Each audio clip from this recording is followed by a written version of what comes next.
Le quart sud-ouest, s'il vous plaît.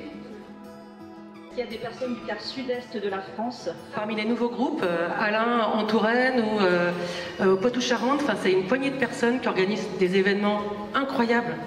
Donc en fait, vous n'avez pas besoin d'être nombreux, d'être 20, d'avoir fait une charte ou je ne sais pas trop quoi. Il y a le mouvement de la frugalité derrière qui donne une assise. Il y a eu cette envie tout de suite de la part des trois co-auteurs et co-autrices du manifeste de passer la main. En fait, que la question et que le passage à l'action qui soit saisi par les gens sur le terrain là où ils sont. Et donc aujourd'hui, il y a une quarantaine de groupes locaux. Et c'est cet ancrage sur le terrain qui est hyper fort et qui permet en fait de donner une place à tout le monde. Donc on n'est vraiment pas sur un mouvement pyramidal, centralisé. Là, il y a plein de gens qui sont dans les groupes locaux qui ne sont même pas forcément adhérents. Je suis Julien Cordevet, je suis ingénieur en qualité environnementale du bâti. Je suis tombé dans le mouvement de la frugalité en 2020 et je m'en dépatouille pas. Et je ne suis pas prêt de le faire et je tente de co-animer avec un partenaire, un groupe local. On est organisé comme ça en Dordogne et Gironde.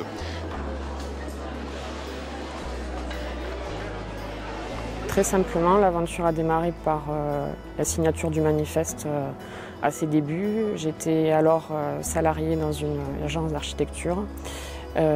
Puis je me suis installée donc, en 2020.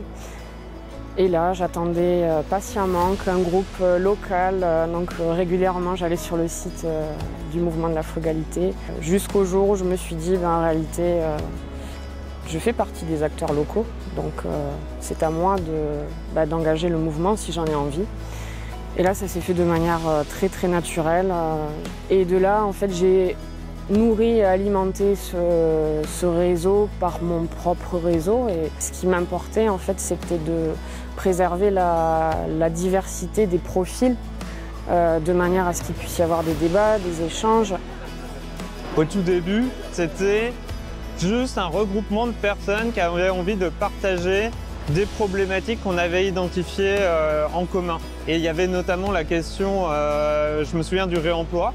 Et à la suite de ça, à Nancy, il y a eu une association, Remise, qui s'est créée sur la question du réemploi. On a organisé une visite de l'Office du tourisme d'Azay le Rideau, réalisée par Foro l'architecte et Tribu, comme bureau d'études environnement. On les a invités à nous faire visiter le bâtiment et nous parler de la ventilation naturelle. Et finalement, les CAE de la région centre étaient plutôt sur une saison réemploi. Comme on essaye de partager notre curiosité sur nos territoires, on a décidé avec eux de travailler sur le réemploi. Ce qui importe, c'est de prendre du plaisir à être ensemble, à échanger sur des sujets qui nous animent.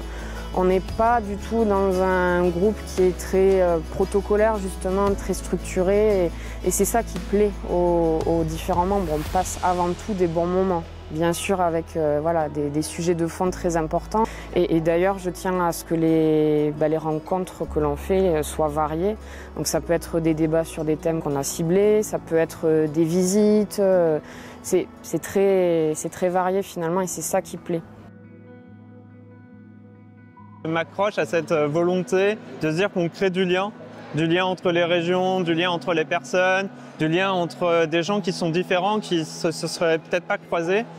On ne va pas changer les choses, mais qu'en créant ce lien, on va pouvoir peut-être créer une forme de résilience, ou en tout cas quand il y aura des chocs, c'est parce que tu connais ton voisin que tu vas créer une entraide, que tu vas te donner des conseils. Et aujourd'hui, c'est plutôt ça qui m'anime. Alors moi je suis le mouvement depuis 2020 et donc je suis un peu toutes les activités des gens qui sont sur mon territoire, donc en Gironde et en Dordogne. Et je rate pas une rencontre de la frugalité parce que ça permet de donner de l'énergie, de prendre de l'énergie, de rencontrer les gens. Il y avait le groupe Territoire Frugo qui était déjà en marche. Qui m'a transmis en fait la dynamique et l'intérêt de communiquer sur les sujets qui nous tiennent à cœur. Donc au sein du groupe, on se met d'accord sur un thème, on essaye de trouver des intervenants, donc on fait appel au réseau de chacun. Et on a des thèmes aussi variés que la greffe architecturale. Un des ateliers qui m'a marqué, des jeunes architectes ingénieurs qui mettent en place une méthode pour réhabiliter par exemple un lotissement qui a été construit dans les années 80 par exemple. Aujourd'hui, tous les logements ont le même problème, donc ils essayent de mettre en place une méthode au service des habitants pour regrouper les commandes, pour amener de la compétence. Mon implication dans le mouvement, elle est liée à la recherche de réponses, parce qu'en fait les réponses elles existent. La preuve c'est qu'on est tous là aujourd'hui à avoir des expériences différentes qui sont démultipliées partout en France et regrouper tout le monde au même endroit pour favoriser ce partage d'expérience, c'est essentiel. On doit faire adhérer les collectivités à ces questions-là. À Tours, on a une mairie écologiste. On a fait en sorte que la ville signe le manifeste. Et pour eux, c'était plus facile que pour une autre municipalité. Finalement, l'échelle du maire reste une dimension, reste le lieu où la notion du petit pas, la notion de l'action par le geste, l'action par le faire, elle est complètement possible, complètement faisable. Et elle est pour nous finalement assez cruciale d'essayer de démarcher, de contacter et de mobiliser au plus près des territoires.